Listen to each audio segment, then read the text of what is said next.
Hi everyone, Anthony Fantano here, internet's busiest music nerd, and it's time for another edition of the YUNOREVIEW, where I go over a series of albums that dropped over the past month or so. Didn't get a chance to do a formal review, so I'm going to talk about them in brief, in a gauntlet, in one video. You know what we do, not just because you may have seen a previous episode in the series, but because I also literally explained it to you just now. So let's get into those reviews. Ba-bam! Multi-instrumentalist, songwriter, and noted whistler Andrew Bird is back with a brand new album, which he cheekily titled My Finest Work Yet. And I do agree with this sentiment to a degree in that it's certainly his most ambitious sounding album in a while, and definitely one of his more dramatic releases yet, as a lot of his records prior were very elegant but kind of low-key chamber indie folk and pop. So to hear Andrew Bird on record just acting a bit more dramatic, just really jumping out at you in the mix vocally, is a nice change of pace. However, I think a lot of the songwriting on this record is kind of watered down, lackluster, not nearly as good as his previous efforts, especially during his artistic peak in the 2000s. On top of it, it seems like there's a bit of a stylistic shift with Andrew's music on this record. It's like he's pulling a lot from the very dramatic and lavish folk rock music of the 1970s, and as a result of that, he almost sounds exactly like Father John Misty on some of the tracks from this record, especially on the track Sisyphus. The similarities there are actually kind of disturbing. But yeah, outside of that, I'm not really sure what to make of this one. It's definitely one of his more notable and exciting albums in a while, but is it his finest work yet? Bah. I know I'm not supposed to take the title of this thing seriously, but it still falls short of the claim. This new record from UK hip-hop duo Last Sons, who I first heard of after an appearance on an Uncommon NASA record a couple of years ago. Uncommon NASA, New York hip-hop artist, producer, also produced every single song on this new record from the duo, which is pretty cool. However, listening to these guys in a more expanded context on an entire record has not really drawn me to their style or sound all that much, honestly. Lyrically, I feel like a lot of this record is just a little too abstract, esoteric, a little too pretentious. There are some genius and super catchy cuts on here and smart instances of commentary, like the Corporatonia cut that I thought was really cool. But for the most part, my only real takeaway from this record is just how good the beats are. You know, I do love Uncommon NASA's very weird, clunky, noisy, and progressive style of hip-hop production, and it's easily the best aspect of this project. Just didn't really care for the rapping all that much, frankly. Pivot Gang is a rap collective connected to the very popular right now Chicago hip-hop artist known as Saba. A lot of people in my audience, big fans of this guy. Me, not as much up until this point, but open to kind of having my mind change with future material. I, in fact, hope that would be the case after hearing him in this context with the rest of Pivot Gang. And while I do appreciate some of the subtle jazz rap influences on this record, and as far as modern trap and pop rap goes, this is certainly more thoughtful and more mature than what you're going to stumble upon anywhere else on the internet. However, I just found every rapper on this thing to be more nondescript than the next. Nobody really had a distinct style or voice or sound or anything. Just kind of sounded like a very young group of guys with a very small pool of influences that they're all very obviously pulling from, and I don't know, just kind of felt very bland. Ifriqiyya Electrique are a Tunisian band who just dropped their second full-length album over here, and listen guys, this is a really cool combination of influences on this record. If you like listening to North African music, West African music, you're talking about the chants, the drums, and thrown on top of that, like heavy, noisy, industrial style guitars, almost like if you were taking that genre of music and mixing it with some old school Swans or some Glenn Branca or something.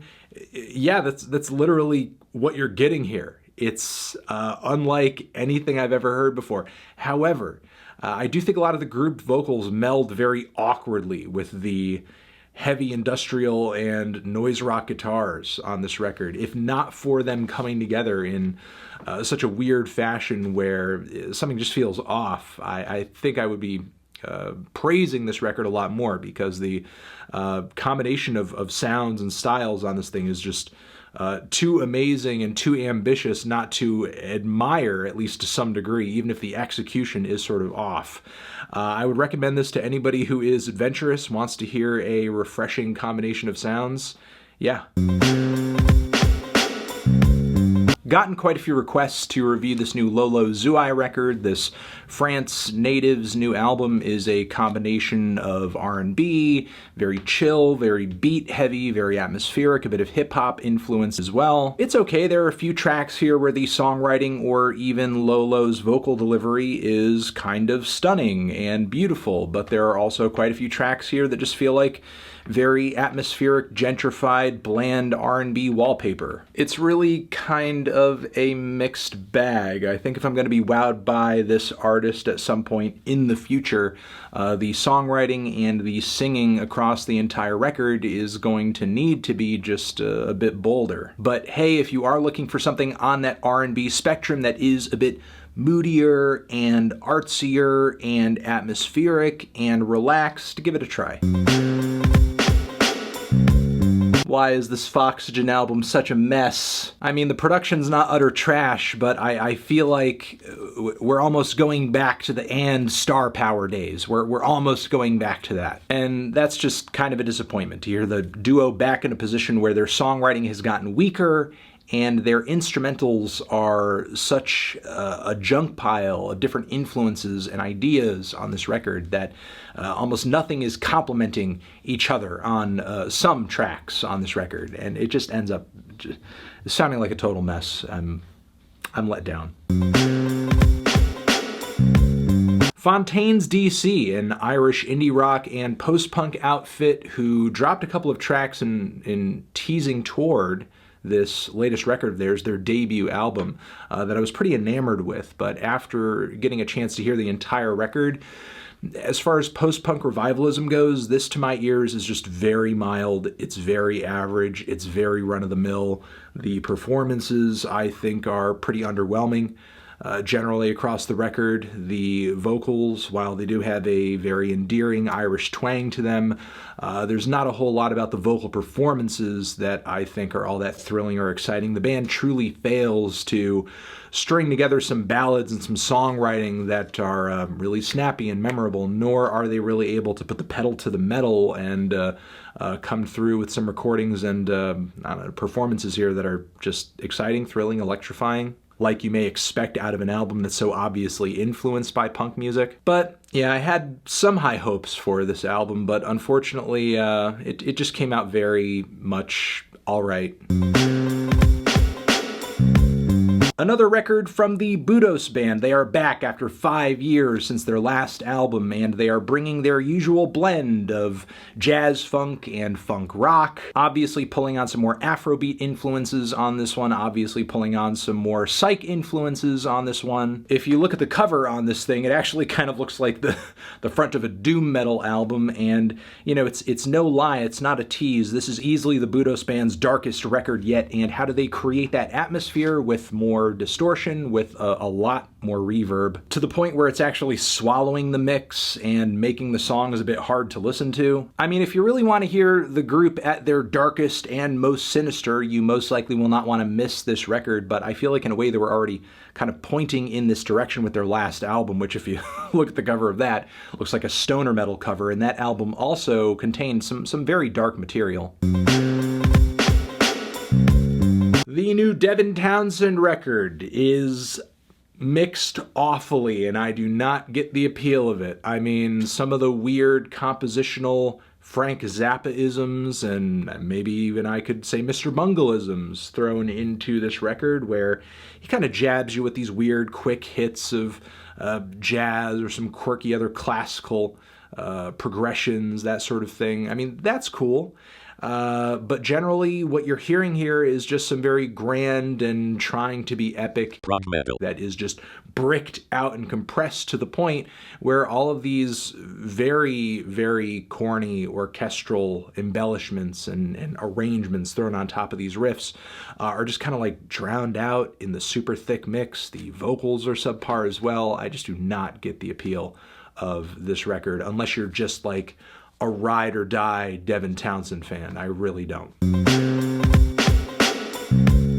New record from the atmospheric sludge metal outfit Arma. I've never been crazy about their output up until this point, and I feel like that just continues to be the case on this latest LP, even though it is being pretty well received by fans, and it does blend an interesting mix of underground metal genres, but for the most part, to my ears, it just feels like very meat and potato sludge, very drawn out, very washed out. Guitar tones are dime a dozen, vocals are dime a dozen.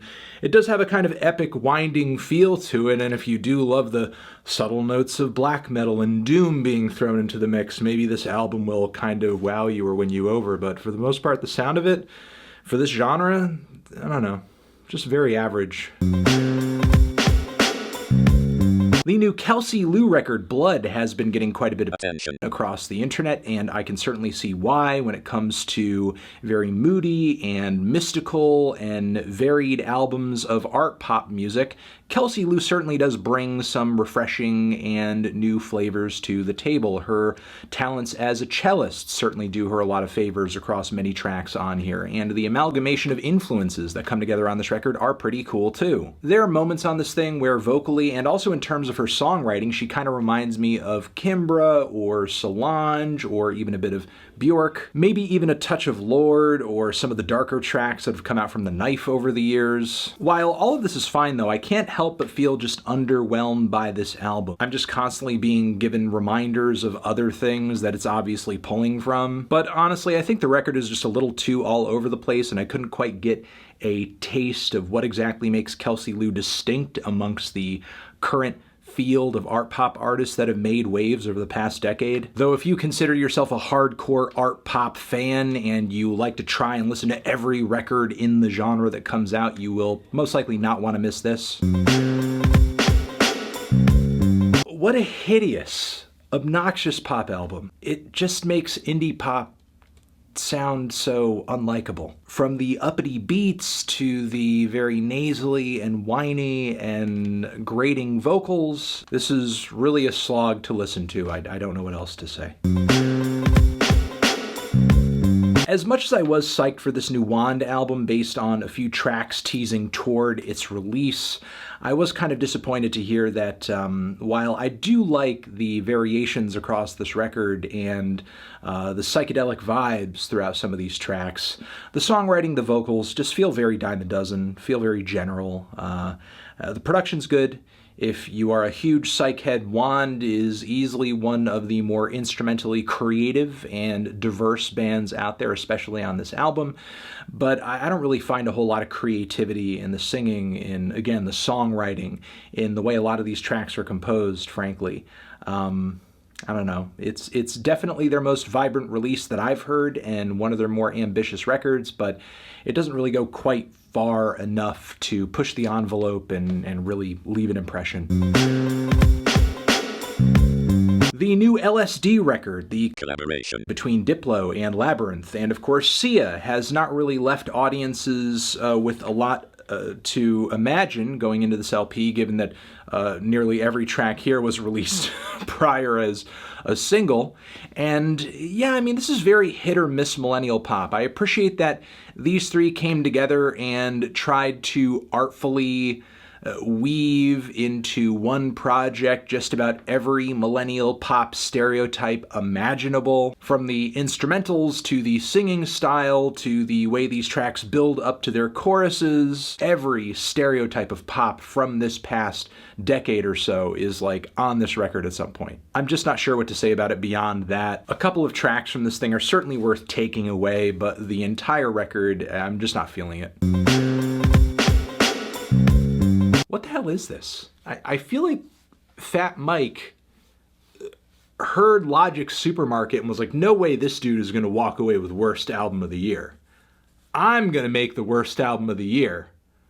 I'm gonna do it. Thank you everyone for watching this latest edition of the YUNOREVIEW. Over here next to my head is another video that you can check out in the YUNOREVIEW series. Either hit that up or the link to subscribe to the channel. Anthony Fantano, YUNOREVIEW, forever.